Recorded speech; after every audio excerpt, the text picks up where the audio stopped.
I am glad to be here and am so thankful for the connection that I share with this good congregation. I mentioned it in the Bible class hour that Morrison faithfully supported me during my time at Memphis, and I've been indebted to you since then, and I'm doubly indebted to you, if that's the way to put it, now as a director, one of the co-directors of Scattered Abroad, that we can count you as a supporter still. We are very, very blessed to be associated with Morrison. It's also good to get to see people that I know and love, like the Perry family, Brother Swims, the Swims family being here, and the Meachams. Did not know all the Meachams would be here. I walked in and saw them and said, well, how about that? And so it's good to be together today, and it's even better to be here to worship and to spend some time talking together. But before I do that, don't let me forget the McAfees. I stayed with them in Duluth, Georgia in 2016 on one of our campaigns at MSOP. Jameson Stewart and I stayed there, and they were very great hosts. They were just so gracious to us, and have always loved and gotten to know them better. I'm glad they're here. Today, as we want to spend some time studying together, I want to ask you to proverbially get that scale and set it before you. And I want you to place Jesus upon it. And I want you to ask the question, will He win? Or will something weigh down more and be more important in your life? We love so many things in our world.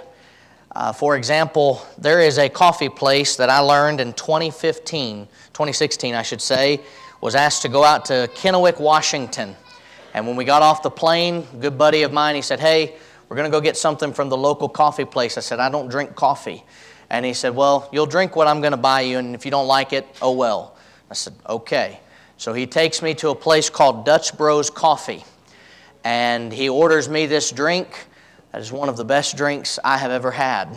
It is a little slushy type thing that is just really tasty, and they were only out in the Washington area. And I left that time, and for 3 years did not have any chance to have Dutch Bros Coffee. I am happy to tell you they are making their way into Tennessee.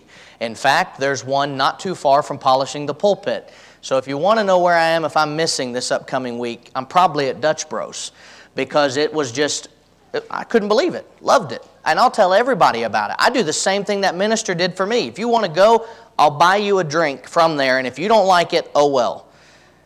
I will tell anybody about that. Why? Well, I love it. I enjoy it.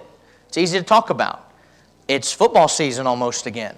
Guarantee you there are plenty of us in here today that we would talk about it because we love it. And we can't wait to see how our teams will fare and discuss all that's going to happen. This free agent signing that will somehow, some way guarantee a Super Bowl victory. Or this new recruit that came into college and is absolutely going to take the NCAA by storm, only to realize that it's probably not going to be that way. We're probably not going to have, the law of averages says you can only have one team win, right? You can't have every one of the teams. So if we've got all these different teams represented here today, a lot of us are going to be disappointed. We love restaurants, and we'll tell people about them. Come to this place. I had some of the best steak. I had some of the best fish. Whatever it is, I enjoyed it so much, you've got to try it. But do we talk about Jesus that way? Now, obviously, a coffee shop, a sports team, a restaurant, they have a purpose and they serve a purpose. There's ways that we can enjoy life through those things that are not sinful, that are appropriate. And we can enjoy having a good meal together, sharing a cup of coffee, talking about sports. But often we spend so much time talking about those things that we kind of miss talking about the most important thing. And if we were to have all of our likes and interests put on that scale, would they be more important? Would it be that we would find and realize about ourselves, I'm not living the way that I should. I'm not loving the way that I should. If I love the Lord, what will I do? I want to take your attention to the book of Luke, chapter 9. And I want us to consider verses 57 through 62 this morning together. I want you to think about this time in Jesus' ministry where He encountered some people, and by the way the text shows us, told them that they needed to love Him more than certain things in their life. In the first place, I am to love Jesus more than wealth. More than wealth. In Luke 9, verse 57, the Bible says it happened as they journeyed on the road. Someone says to Jesus, Lord, I will follow you wherever you go. Now this sounds so good. And in ministry, when someone comes forward and responds to the invitation and they say, I will follow Jesus, I will live for Him, I will serve Him, nothing makes it better for a preacher that day than to watch somebody dedicate their life to Christ, either through rededication of coming forward and responding to be restored or to be baptized and placed into the body of Christ. Nothing is better than watching that happen. More encouraging than that. Oh, it's so impressive to watch people make that statement. But often we have people that will come and they'll make that statement and they believe that that's what they're going to do, and then once Christianity starts and the trouble and the strife comes, it can be very difficult and maybe you don't see them anymore. One of the best books I have in my library is a very small gold book called Yet Trouble Came. And it talks about the life of Job and how all of the different things that happened to him that were to test his faith. And for a good period of time, Job stood strong. But even Job struggled at a moment and tried to have a debate with God, which he lost pretty handily.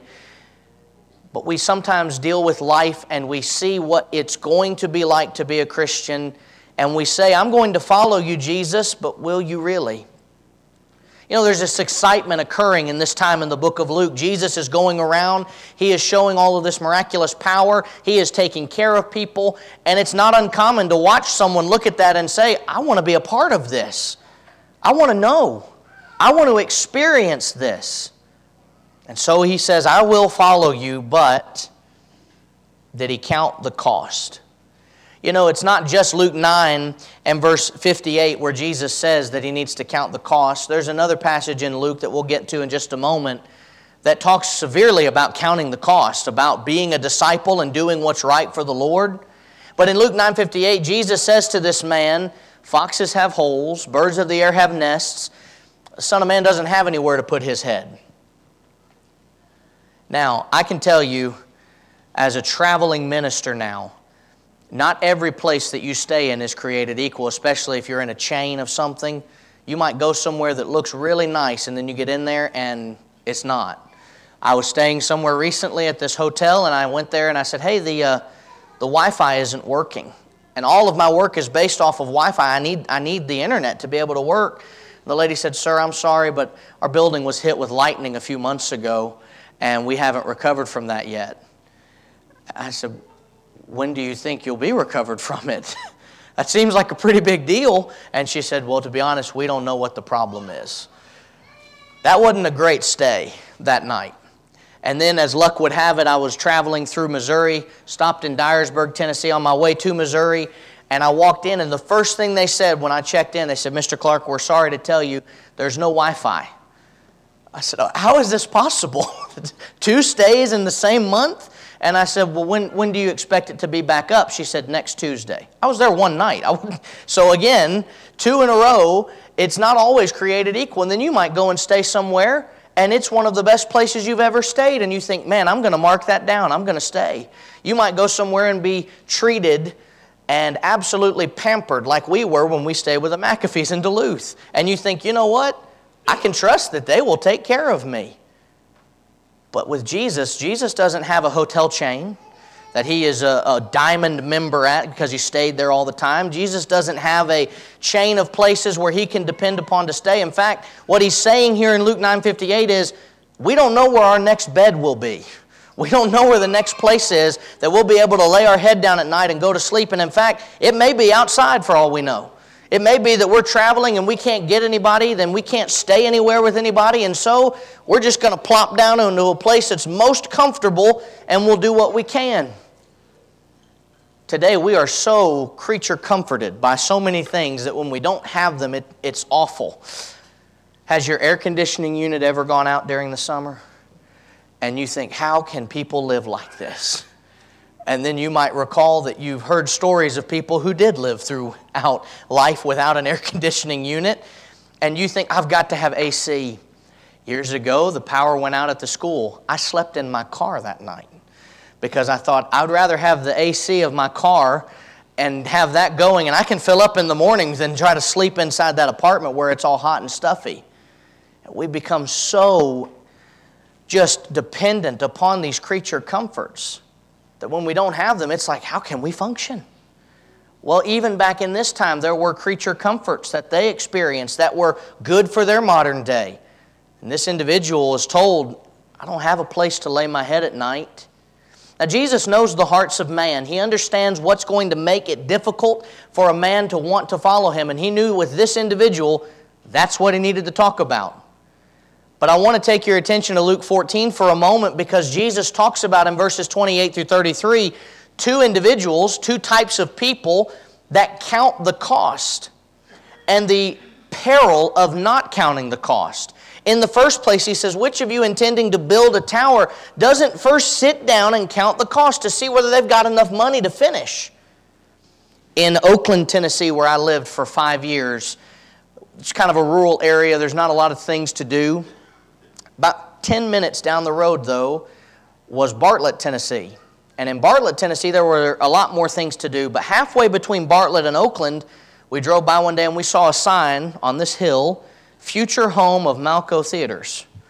And I perked up a little bit. Oh, we're about to get a movie theater. Well, if we get a movie theater, we're going to get more restaurants in this area. We get more restaurants, there's going to be more places to shop. We get more places to shop, there might be more things to do that are activities around here. We may only have a 10-minute drive someday soon, instead of driving almost 30 to get to anything we want to do.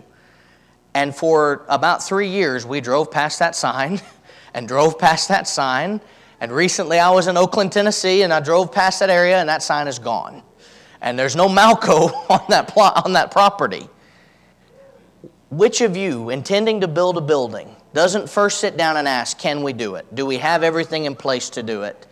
Lest, verse 29, after he's laid a foundation, or after, in this case of what we were talking about a moment ago, he's promised that it's coming. After he's laid the foundation and is not able to finish it, all who see it begin to mock him. Oh yeah, you're going to put a movie theater over there. Yeah, that didn't work out, did it? Or oh yeah, you're going to build this great tower and you're going to have all of these things at our disposal. Guess that didn't work. How many places might you know about in your area that the same thing happened? A promise was made, maybe even the concrete was poured, only to look at it as an empty lot. Count the cost. Make sure you have enough to do what you're set out to do. But he shifts in verse 30 and talks about the man began to build but wasn't able to finish. Verse 31 is the shift that I'm talking about. Or what king, before he goes to war, doesn't sit down first and ask the question, can we do this? Is it in our best interest to go to war? And even in our own country, there have been times where we made good decisions to go to war, and we made some decisions that I think if we looked at it again, we'd want to take back. Loss of lives that did not have to be lost, but we didn't really count the cost.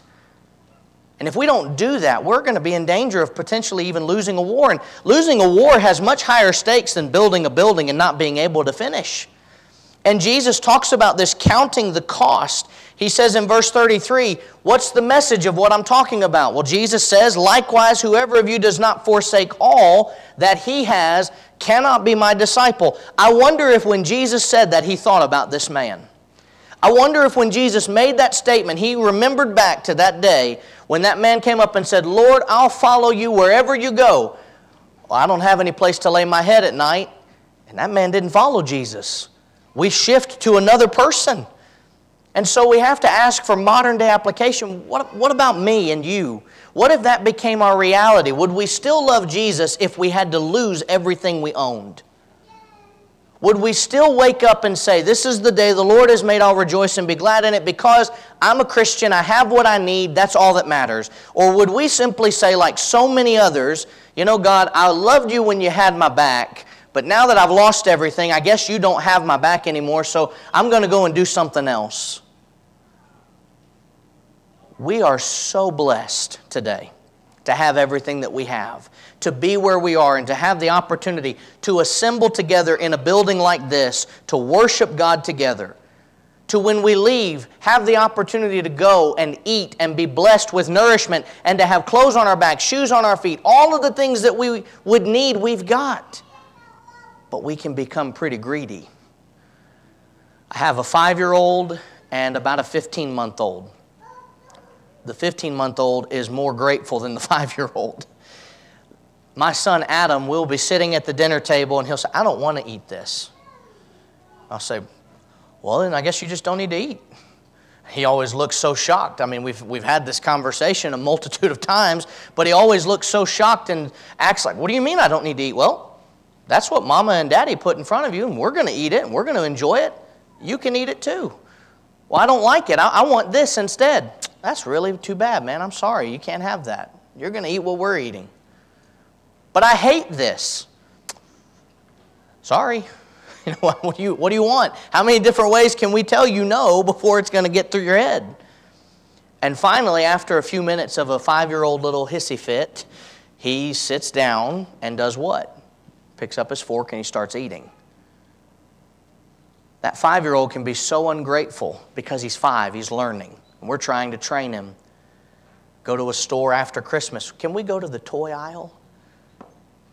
Son, do you really think after all you got for Christmas, we're just going to always go to the toy aisle? But you know, as we get older, we sometimes act like that with God. We treat God like it's a wish list that we ask for, and if God doesn't give us every single thing on that item, of those items that we want, then we're just not going to serve. We'll show Him, Lord, I'll serve you if you bless me. He's already blessed me. He's not required nor obligated to bless me to meet my level of demands. This isn't a hostage negotiation here. He's blessed me. I have what I need. I'm reminded of what the Bible says, the psalmist recording saying, I was young and now I'm old, but I've never seen the righteous forsaken nor his seed begging for bread. We have what we need. We're blessed. And in this case, this individual did not count the cost, did not willingly suffer that loss for him. And as far as we can tell, much like John 6:66, he turned and walked with him no more. But he had said he was ready to do it. He was so on fire for God. He wanted to do it. Why didn't he? He didn't count the cost. I've got to love Jesus more than wealth. There's nothing sinful about being a wealthy individual. It's not the possession of money that is the root of all evil. It's the love of money. Really, you could put that as the pursuit of money at all costs. Trying to get as much as possible, trying to put as much into your pocket, and never really thinking about God because you're too busy in the rat race. We can't be people obsessed with wealth. God's taken care of me. He'll take care of you too. The second thing we need to talk about, though, is that we got to love Jesus more than tradition even tells us to. In Luke 9, verse 59, the Bible says, He said to another, follow me. But he said, Lord, let me first go and bury my father. And when you read this, without much context, it seems like a very legitimate excuse. It seems like an excuse that would be understandable. I mean, after all, if we lose our loved one, we go to the burial, don't we? We do the best that we can to give them a send-off, a funeral where we can come together, or we try to honor their wishes. That's all this man's trying to do, right? But when you start to study the religious context and the tradition that kind of was ingrained because of it, the Jewish individual, before he would get up for the day and do anything, he had one responsibility. That was to pray the Shema. Some call it the Shema, but the Shema was to be prayed every morning by this Jewish individual. It was a reciting of the most fundamental expression of the Jewish faith, taken from Deuteronomy 6:4 to here in the Old Testament, that the Lord our God is one God. And it expands to include all of verses 4 through 9 of Deuteronomy 6. We sometimes sing this, Thou shalt love the Lord thy God with all thy heart, soul, strength, and mind. They would pray that prayer before they did anything that day. Deuteronomy 6:7 teaches them to bind it diligently to the children. Talk of it when you're sitting in your house. Walk by the way, lie down, rise up. So when they rose up, they would do this. There was an exception to that rule, though. which would make this seem like a legitimate excuse. The exception to this would be if your father died. You could go bury your father, then come back and pray the Shema. So, again, taking what we know, this seems like a very legitimate excuse. You know, Jesus, I've got to go bury my father. I don't know, the text doesn't say. It doesn't seem like he's with his father in that moment, but even if he was heading to the place to do that, he hasn't buried his father yet. I'm not sure what's really stopped him from doing that, but as far as I can tell, he's saying, well, I've got to bury my father. Well, then go do it. What are you waiting for? Go bury him. But Jesus makes a statement that is a death blow, no pun intended, to this man's belief and thinking. Jesus says that serving God takes more of an importance than serving family. He doesn't hold back. In Luke 9 and verse 60, he says, let the dead bury their own dead. You go and preach the kingdom of God. It's a blunt response. I mean, I can't imagine going up to somebody at the funeral home or in the congregation and saying, why don't you let the dead bury their own dead and you go preach the kingdom of God? That seems pretty harsh to say to somebody. But again, contextually speaking, Jesus knows the heart of men. He knows their hearts. He knows what they're thinking. He knows their intentions. So Jesus isn't being rude. Jesus isn't saying something just trying to be mean-spirited. He's trying to break down the wall that this individual has put up to keep him from serving God.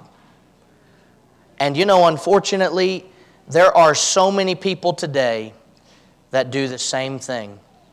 Our excuses to not serve God become very prominent. Let me give you a few. And they're ones you've heard before, but they bear repeating. The first one would be, I have to work. I've got to. Now, let me say this before some of you think, Michael just doesn't understand. My wife's a nurse, and there are some times where she's had to work on Sundays. I understand there are some professions that require a shift a month or something of that nature where you are working on a Sunday, and I believe wholeheartedly God understands that and does not hold that against you. But I also know there are people who take as many shifts as possible and do as much work as they possibly can when they don't absolutely have to. And we try to say as a legitimate excuse, I have to work. I've got to. But if a real investigation and conversation was applied to that excuse, with many people we would get down to the nitty-gritty of, I want to work, not I have to. I chose to do this. I decided to do it. I made the decision that this was more important than this. And so it weighs the scale down. It puts it in a position where we look at an individual that's working as someone, when we know what their actual life is like, as someone who has just completely decided against God and to be more about their pocketbook. I have to work is an excuse that is often made. You know, there's also an excuse of I'm sick. I just don't feel good. I understand that. There are some people in the world that they literally cannot get up. They cannot go anywhere. And I've had moments myself where I wanted to be where I needed to be and I couldn't. God understands when you're sick, but God also knows when something is being used as an excuse. It does our heart well to see people come to church despite circumstances that keep them from doing things normally as they once did. It does our hearts well to look at people that are aged as they walk into the building and maybe they're struggling to walk with a nice pace to them, but they're here. They love God, and they will take the pain of walking in and sitting down because of how much they love Him.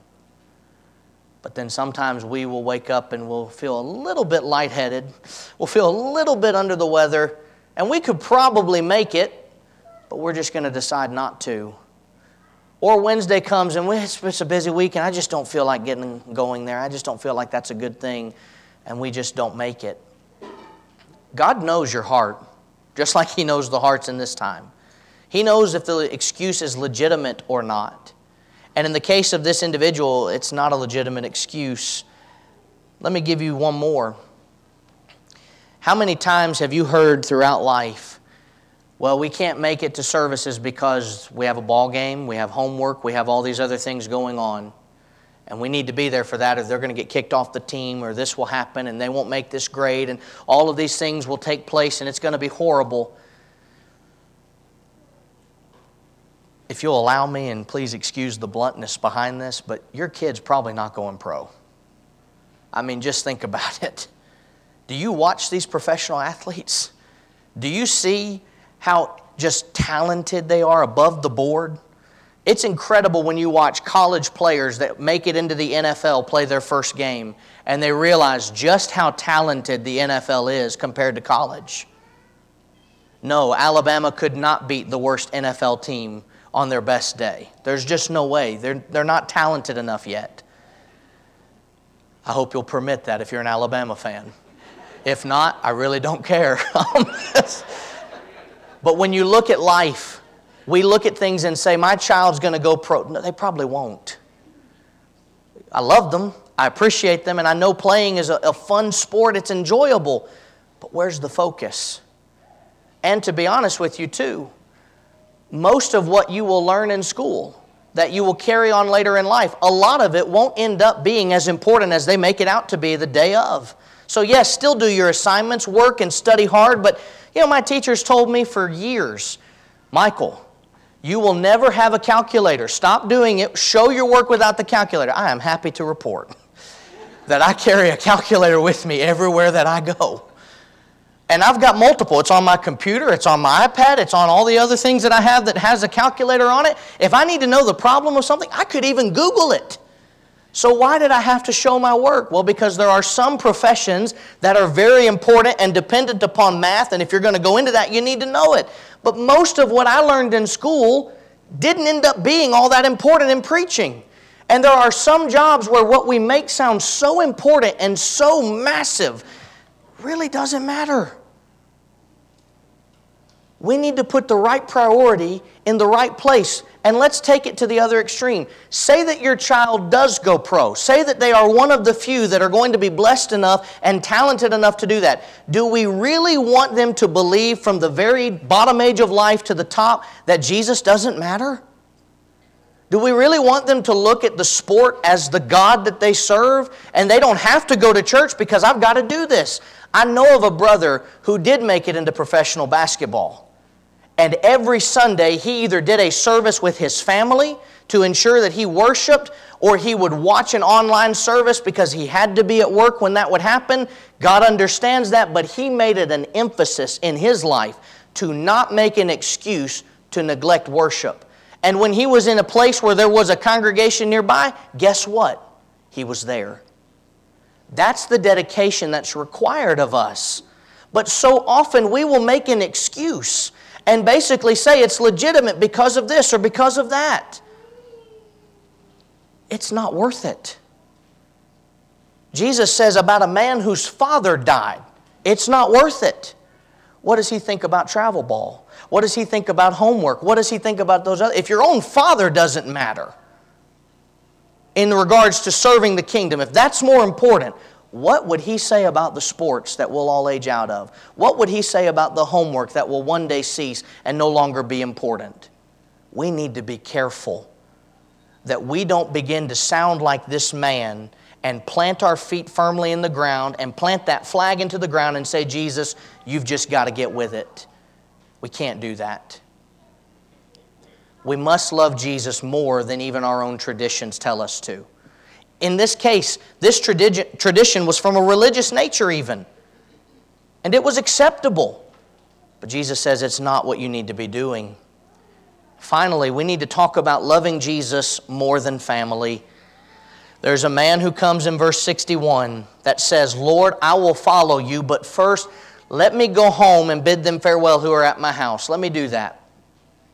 Again, this sounds so legitimate.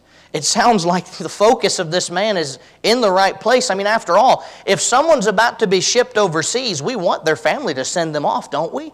We want their family to see them one last time before they're gone for 6 months or more. As much as I have to travel, unfortunately, my family doesn't always get to come with me. And my daughter, who is just about 15 months old, when we FaceTime and we talk, when I come back home, she puts her hand on my face like, oh, he's here. This isn't in the phone anymore. That's a heartbreaking thing when that happens. It's also very sweet.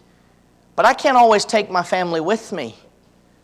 But my family has told me, they understand. My wife has told me, if you're traveling and doing the work of the Lord, that matters. It matters. And we need to be careful that we don't put family over God. In this case, let me just first go and bid them farewell. And Jesus says, you know what? No man, having put his hand to the plow and looking back, is fit for the kingdom. Again, that sounds so harsh. You mean I don't get to say goodbye? Well, Jesus even said it by the way that it was translated, and the way that we use the word is a little different than what Jesus intended, but there are passages that talk about a man who does not hate father or mother, son or daughter, brother or sister, husband or wife, is not worthy of me. Now, we're not talking about if someone becomes a child of God, that we have to call our family and say, hey, I'm a Christian, we're done. We're never going to see you again. Some of you might want to do that, but that's not wise, okay? We don't hate our family legitimately. What Jesus really means there is, whoever loves them more. Whoever loves them most, they're not worthy of me. In local work, I had the experience, as so many other preachers have, of sitting across the table from somebody and studying with them. And we get to that pivotal moment in the study where we tell them what the Scriptures teach about salvation, that baptism is essential for that, that in order to become a child of God, you've got to do that. And like many of you might have experienced, and like so many other preachers, at least once, to be told, my mom and dad didn't do that though. Or grandma and grandpa didn't do that. My husband, my late husband, he didn't do that. What, are you telling me that they're lost? Well, I'm not telling you. The Bible is. I don't get to make that rule. I don't get to circumvent it. I don't get to change it. But the Bible actually answers this question in a way that I think we need to start telling them and showing them. You remember the rich man and Lazarus, right? What was the rich man's focus at one point? He says, would you send somebody back to do what? Go tell my brothers I don't want them to see me again. Go tell my brothers about this place because I don't want them coming here. I have had some family members that have died lost. They don't want to see me again. And as much as I love them, I don't want to see them again either. In this case, what we're talking about is putting the proper focus that the family is not important any more than Jesus should be. Jesus is the end-all, be-all of my life. Our son the other day asked us about, will there be marriage in heaven? And we had to tell him, well, no. The Bible teaches that they're not married nor given in marriage in heaven, buddy. He says, well, what about you and Mama? We're going to be really good friends. We'll still love each other, but we won't be husband and wife anymore. Now, for a 5-year-old, that's really hard to understand. But as an adult, what I need to understand from that is, if my wife ever began to try to pull me away, or if I ever tried to pull her away, what's her first responsibility and what's mine? To Christ, not to each other. Jesus over everybody. Jesus talks about this man's focus, and it's interesting to study about the purpose of focusing. I don't know if anybody's a photographer here, if you take pictures just to enjoy it, but if you've ever taken photos on a camera that has that little knob to focus, you know how important it is to make sure that that's focused properly.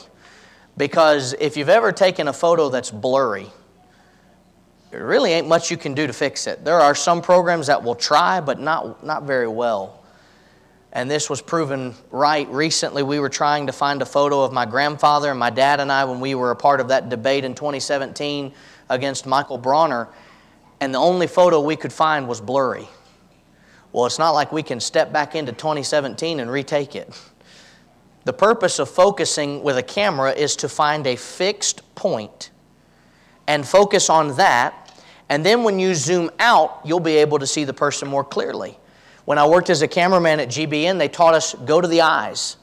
Zoom in on the eye and get the focus there, and when you zoom out, they'll be all right. And there were some times where they would say, hey, the focus is off a little bit. And as you look, oh yeah, he does look blurry, let me fix that. And so you do what you can to fix it. You put as much effort into making it completely fixated on that one point. So can I be half focused and half unfocused? Does that work? No, can't do that. We try so hard to do what we want, to be where we want. But we can't do that. We've got to be 100% focused, locked in. And we keep an eye on the horizon. The following was written by an unknown source. I'm not a farmer, nor the son of a farmer, nor the relative of a farmer. But this is what this one farmer said about this time. He's talking about a farmer who's using this plow on a field. He puts his hand on the plow and he begins to go. And the goal of that farmer is to make these rows so straight that you can't hope to mess it up. And he does this by looking at a distant object, often the horizon. And he looks at that and he stays fixated on it until he's done making his row. But if he were to look back and begin to go forward, he would finally look and realize it's just nothing but a crooked mess. You ever notice when you're driving, if you're looking to the left or right too much, your hands start to kind of turn that way? If you focus on the road properly, you'll stay in the lane pretty well. But if you're not focused, what can happen? You could cause an accident. Something could take place that's harmful to you. Jesus says, no man having put his hand to the plow and looking back is fit for the kingdom. When you and I think about Jesus, everyone and everything else should not be more important. Think back to the day you became a Christian. That day you were on fire, you were ready, you knew Jesus was the most important person in your life. Yet trouble came. And you had to deal with things in life, and as the devil has a way of doing it, he tries to put things in front of you to make you think twice about truly wanting to serve God. In the case of these three people, the text sadly doesn't say anything about any of them following Jesus. And I used to have people, and I understood what they meant. They said, well, how can you prove that? Well, why did Jesus say all that He said? He knew there was doubt. He knew they weren't really ready. But we better be. It would be a wonderful thought to have that perhaps maybe later in life these three men could have changed. I'd love to think that that were true. I don't have any scripture to back that up, but I do know this. It's not too late for you and for me. It's not too late for us to change, and if we were to get that scale out and put it in front of us and we place Jesus upon it, to say to everyone else, you're not as important, to realize the benefit. You know, I hear stories about people in the meat industry when they would put something on a scale, they put their thumb on it, try to make it weigh a little more so it costs a little more. I think sometimes that's what we do with everything else. Put our thumb on it and we weigh it down to try to make it work. That's not right. There's coming a day for all of us where Jesus will see us face to face. And we're going to have a situation where if we're not prepared, we'll be lost. And there won't be a chance to correct it. So today, I ask you, what do you love more than Christ? What is more important than Jesus? The answer is supposed to be no one and nothing. But I understand, because I've been guilty of it myself before, that life can get in the way and make you think something's more important than it actually is. And maybe you're here today and you find yourself looking at that scale and you're trying to weigh it down. And you're trying to make it work. But is your life really that much better? Has life really been that good to you? I know of people who are living in the world and they won't admit it necessarily, but you can tell by the way they post on social media, you can tell in conversations you have, they're miserable. They're miserable. What are we going to do to let the scale go back where it belongs? Luke 9:23 through 26 talks about the idea, long before Jesus saw these people, several verses before He saw the people we've studied about today, Jesus says, if you're not willing to deny yourself, take up your cross and follow me, you're not worthy of me. And that doesn't really seem to have the impact unless you and I think about Jesus Himself carrying a cross that wasn't supposed to be His. He didn't deserve it. He didn't need to die. He hadn't broken any laws, but He needed to die because of me and because of you. And He's carrying this cross for what? So that He can die for me and you. And He buckles under the weight of it and He collapses, and someone has to come and get that cross for Him. But if Jesus had to be on His hands and knees and inch that cross to Calvary, He would have. That's how much He loved us. On the scale that Jesus looked at, here's everything He had where He was in heaven, and here's us, and He said, "They're more. I'll give up all of this and come to the earth as a servant and die for you." I can't live for Him. I can't love Him more. Deny myself, pick up your cross, and follow me, He says. I'll close with this. As a boy, I never really understood why my dad would go through periods of time where he didn't seem to relax much. He'd just be working constantly and typing and doing all of these different things and studying. And every now and then he would get all of his work done and he'd have a little bit of a respite and he would just collapse in his chair for a while and just relax. Meanwhile, I'm a teenage kid who can basically do whatever I want as long as I get my homework and stuff done. And so I'm relaxing quite a bit more. And then I became an adult that got a job and realized, oh, that's why.